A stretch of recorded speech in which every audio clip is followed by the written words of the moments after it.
कश्मीर में जिहाद चल रहा है। आपने हमें जिहाद के हाथों बंधक बनाकर रखा है। कुछ महीनों के लिए नजरबंद रखा था कि ये कश्मीर में आग लगा देंगे 370 अगर छेड़ा तो। उन्हीं लोगों को फिर बुलाते हैं प्रधानमंत्री कार्यालय में ये पूछने के लिए कि कश्मीर में लोकतंत्र बहाल हो।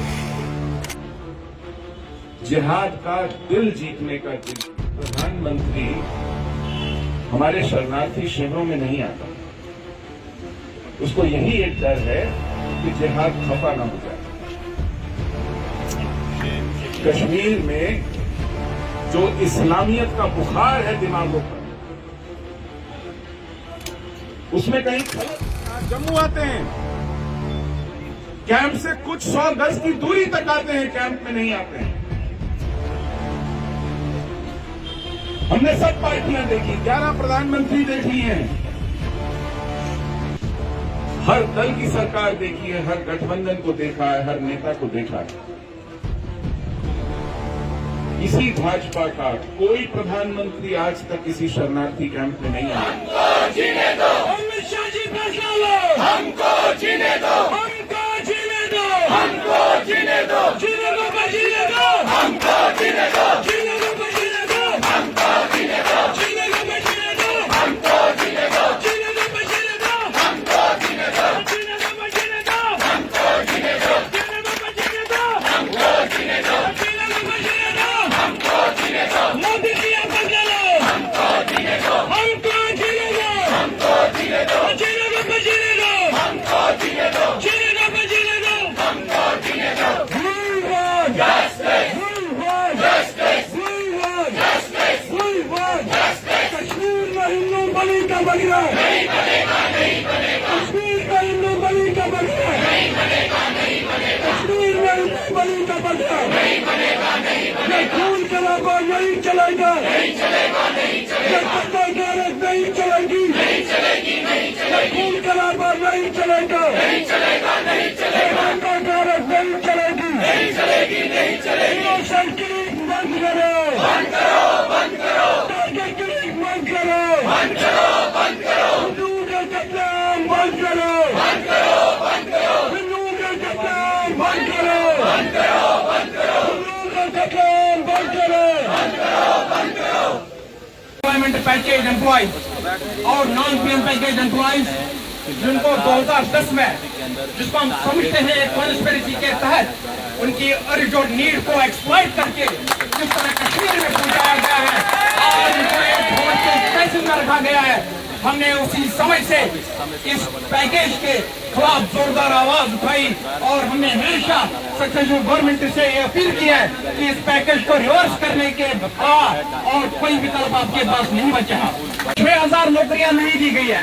कश्मीरी पंडित यूथ खाली इसमें 5000 के आसपास हैं। पहले ये आप समझे 1000 और कोई है, 5000 ही कश्मीरी पंडित यूथ हैं, वो भी 2010 से लेकर 2022 तक आज तो इनके पास बहाना भी नहीं है कि कोई अब्दुल्ला है या कोई मुफ्ती है या कोई लोन है या कोई आजाद है। हम क्या करें? आज दिल्ली में भी इन्हीं का शासन है। आप बताइए कश्मीर में हालात सामान्य पर कैसे लाएंगे? ये नीति का भ्रम है। तब हमने रिलोकेशन नहीं मांगी थी। हम लोग अपने घरों से निकले, हमको पता नहीं था कि बाहर जाएंगे तो कहां रहेंगे, किस फुटपाथ पर रहेंगे, किस धर्मशाला में रहेंगे, अपने बूढ़े माँ बाप का इलाज कैसे कराएंगे, अपने बच्चों को कहां पढ़ाएंगे। एक का कातिल कश्मीरी मुसलमान था, वहां का जिहादी था। हमने किसी मस्जिद का शीशा नहीं चटकाया। हमारे सब मंदिरों को तोड़ने वाले, उनकी बेइज्जती करने वाले, चुनौती देकर कहता हूं, मुझे बताइए, कोई कहेगा कि हज की सब्सिडी बंद हो गई। 2012 में सुप्रीम कोर्ट का निर्णय था कि 2018 तक इसको क्रमशः शनै शनै खत्म कीजिए, एक साथ करेंगे तो कुछ अफरा तफरी होगी। सुप्रीम कोर्ट के निर्देश से वो कम की गई। सुप्रीम कोर्ट ने यह नहीं कहा था कि उससे जो पैसे बचेंगे उसका क्या करोगे। दिल जीतने के नाम पर कहा कि इससे जितने पैसे बचे हैं वो सब उन नीतियों में जाएंगे जो केवल मुसलमानों की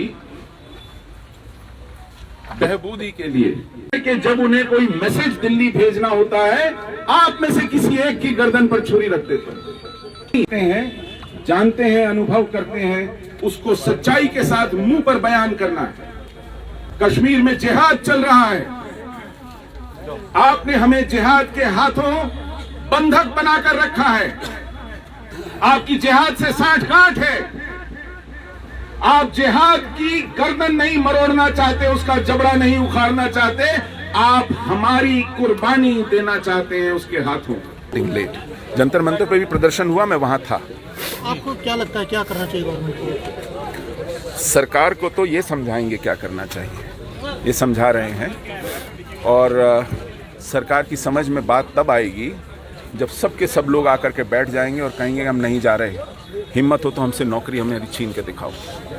तो आपको लगता है कि क्योंकि अभी 69 डेज से ये यहाँ पे प्रोटेस्ट कर रहे हैं, सरकार की तरफ से सरकार को क्या करना चाहिए कि इनकी बात जो है रिलोकेशन को मानना चाहिए, और क्या जेन्युइन डिमांड है इनकी, किस तरह मानते हैं कि सरकार को ये जो पक्षपातपूर्ण एक बॉन्ड इनसे भरवाया गया है, जो सबसे ज्यादा शर्मनाक है और मानवता के विरुद्ध है, मानवाधिकारों के विरुद्ध है, उस बॉन्ड को खारिज करके इन्हें पुनः उन्हीं शर्तों पर रखना चाहिए जिन शर्तों पर सारे सरकारी कर्मचारी सरकार में काम कर रहे हैं। ये भेदभावपूर्ण नीति नहीं चलेगी। सबसे सारी जड़ में यही बात है, इस पूरे सिस्टम की बीमारी की जड़ में यह भेदभाव है।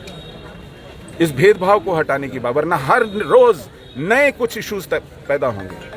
आज केवल ट्रांसफर का इशू है, कल को पेंशन का इशू है, परसों प्रमोशन का इशू है, और न जाने क्या क्या इश्यूज हैं जिनकी जड़ यही भेदभाव है, जो कि हिंदू कौन है, गैर मुस्लिम कौन है और मुस्लिम कौन है उसमें नहीं है।